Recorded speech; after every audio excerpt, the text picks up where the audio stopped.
अस्सलाम वालेकुम। आज मैं आपके लिए माश की दाल की रेसिपी लेकर आई हूँ। ज़बरदस्त रेसिपी है, ज़रूर ट्राई करें। रेसिपी पसंद आए मेरे चैनल को सब्सक्राइब करें, बराबर में दिए गई बेल को क्लिक कीजिए ताकि हर नई रेसिपी आपके पास सबसे पहले आते हैं। अब आते हैं हम रेसिपी की तरफ। तो यहाँ पर मैंने माश की दाल ली है 400 ग्राम, और ये पहले बॉयल कर लिएगा और बाद में मसाले में डालिएगा, वरना ये बहुत ज़्यादा सख्त हो जाएगी। तो अगर ये आप 400 ग्राम अगर आप ये दाल ले रहे हैं तो 2 कप इसमें पानी डाल दें और फिर इसको बॉयल करने के लिए रख दें।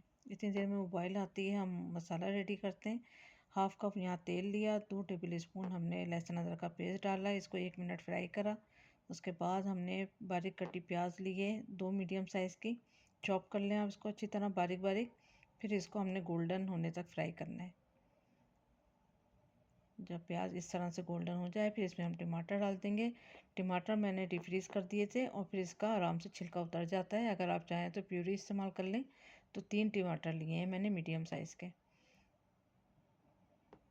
उसके बाद इसमें मसाले जाएंगे तो भुना हुआ पिसा हुआ धनिया पाउडर है 1 टेबल स्पून, हल्दी पाउडर 1 टेबल स्पून, लाल मिर्चों का पाउडर 1 टेबल स्पून और कुटी लाल मिर्च 1 टेबल स्पून, नमक हस्बे ज़रूरत लिएगा 1 टेबल स्पून डाला है मैंने, और भुना हुआ पिसा हुआ ज़ीरा भी डाला है 1 टेबल स्पून। और अच्छी तरह मिक्स करने के बाद इसको ढक देंगे और 5 मिनट के लिए इसको कुक करेंगे। ये देखें 5 मिनट से पहले ही देखें अच्छे से टमाटर जो हैं गल चुके हैं, ऑयल सेपरेट हो चुका है। यहाँ पर हमने 2-3 मिनट इसकी अच्छे से भुनाई करनी है मीडियम आंच पे।